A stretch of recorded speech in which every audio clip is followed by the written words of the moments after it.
So every year, I get together with my buddies Derek Dukowski and Colt McGanger to watch a horror movie every day for the entire month of October, leading up to Halloween.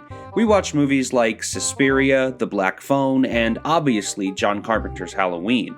But this year we sat down and watched a trilogy of movies that I'd never actually seen, at least from beginning to end.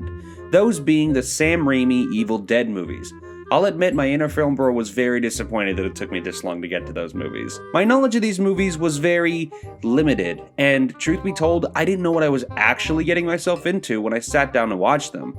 But I have to say, I was very excited nonetheless, as I heard these movies were very campy, and I love shitting on campy movies. So, after sitting down and watching all 3 Evil Dead films, what is my consensus?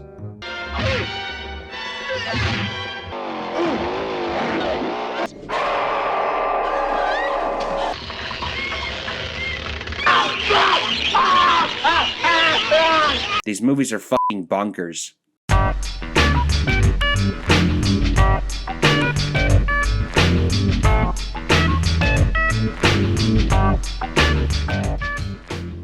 One thing I was surprised to find out about the first Evil Dead was that while it's definitely cheesy, it's not as cheesy as I thought it'd be. Can't say the same for the sequels, but we'll get into that in a bit. Really, the campiness of the film can be found in the performances, specifically from Ash, played by Bruce Campbell. While I was definitely enjoying the film, I have to say the campiness of it wasn't really something that caught me off guard. It just had this style that you see in a lot of 80s movies. It had very 80s techno music, long drawn out scenes with no dialogue, and comedically hokey acting. You can't understand that I had this thing in for a tune-up yesterday and they said they'd go over everything. Yeah, well, you better take it back because the damn thing don't work. The only thing that does work is this lousy horn. But what I find so interesting is that while these qualities hold back most 80s films, it didn't have the same effect for this one. I can't really explain why, but it all just seemed so original and new to me. Almost like the film's aware that it takes place in a time period where a lot of movies that come out look and feel the same way, especially for the horror genre. But what it does differently is that it is so unapologetically unique. Aside from the over-the-top acting, the characters are fun, the ideas the film plays with are inspiring, and it feels like a true 80s horror film. We also have to remember that this was really the movie that got Sam Raimi started on his journey to being one of the best living directors today. He's known to have a very over-the-top style that, for some reason, just works. Seriously, no one ever questions how he manages to make the intense shit he writes doable, but he just does. And I, like many others, just accept and enjoy it. Before Evil Dead came along, there wasn't really a good horror movie with as much over-the-top directing, or even the little sprinkles of comedy that it has. And I have to say, that's pretty bold, considering the two genres are polar opposites, and usually never fit together. All in all, I'd say The Evil Dead is 80% a horror film and 20% a comedy. Either way, it's a good fun time, and I can't stop recommending it.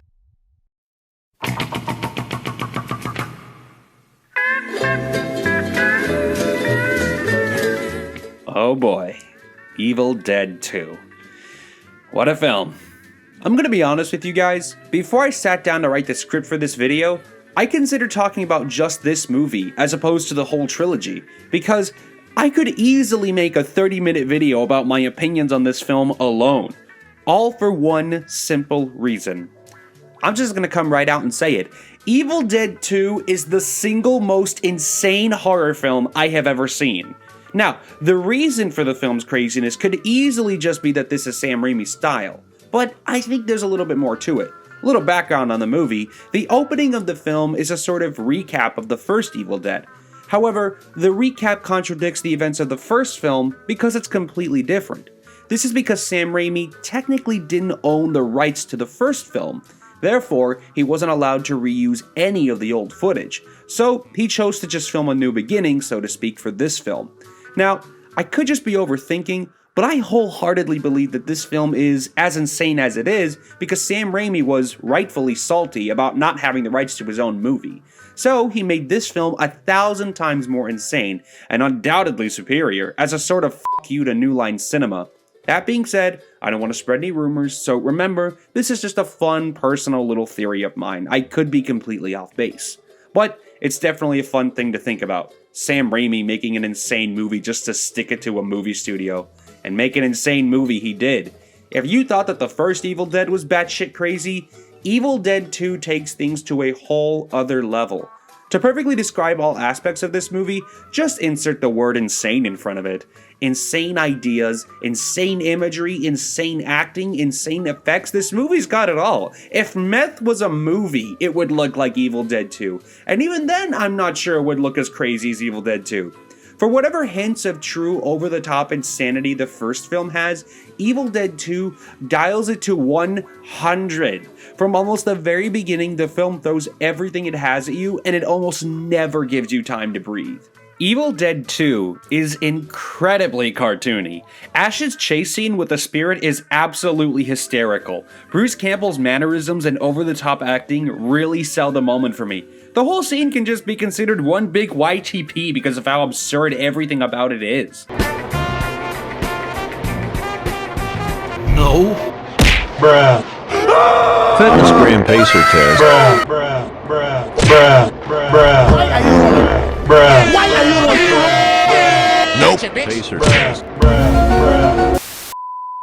The editing, the pacing, it's just something you have to experience to believe that it even happened. And don't even get me started on Ash's hand. Ash gets his hand bitten by the severed demonic head of his now dead girlfriend. His hand becomes possessed, gains consciousness, and tries to kill him. He cuts off his hand with the chainsaw, traps it in a bucket, the hand escapes, and gets caught in a mousetrap. Ash laughs at this, and then his possessed hand actually flips him off. After that's over, Ash has a laughing fest with the inanimate objects all over the cabin and then proceeds to have a dance-off with a laughing lamp. What the fuck is happening? It only gets crazier because by the end of the movie, Ash gets sucked into a magic portal and ends up in the year 1300 AD. This is the kind of shit that no one should be able to conceive of, much less write about. But here we are. Evil Dead 2 truly is a spectacle of horror comedy movies, in the sense that not only is it one of the only good ones, but it's probably the best horror comedy ever made. It's hilarious, it's scary, and by God, it's just so much fun. And as I've said before, this movie is fucking insane. I highly recommend you guys sit down and watch it, as there really is nothing else like it. You're not going to be disappointed.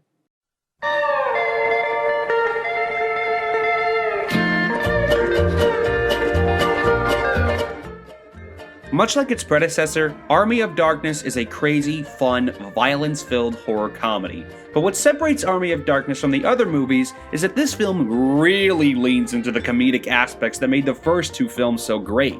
This film has so much slapstick that, if animated, could easily be mistaken for an episode of Tom and Jerry. Sure, it doesn't have as much gore as the other films, but you know what it does have? Exploding skeletons. I remember nearly every time one of the skeletons got killed, I burst out laughing because the skeleton's puppetry is the funniest thing ever. The way they shake uncontrollably despite having almost no expressions on their faces, and then giving out these goofy cartoonish screams before blowing up is pure comedy gold. I also love the fact that Ash's badassness has reached a new level of absurdity.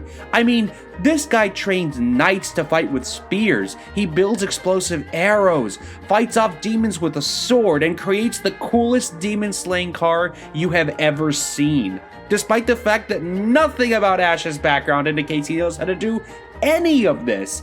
He's just a guy who works at a department store. How the fuck is he this cool? Ash Williams truly is the physical embodiment of the phrase, built different.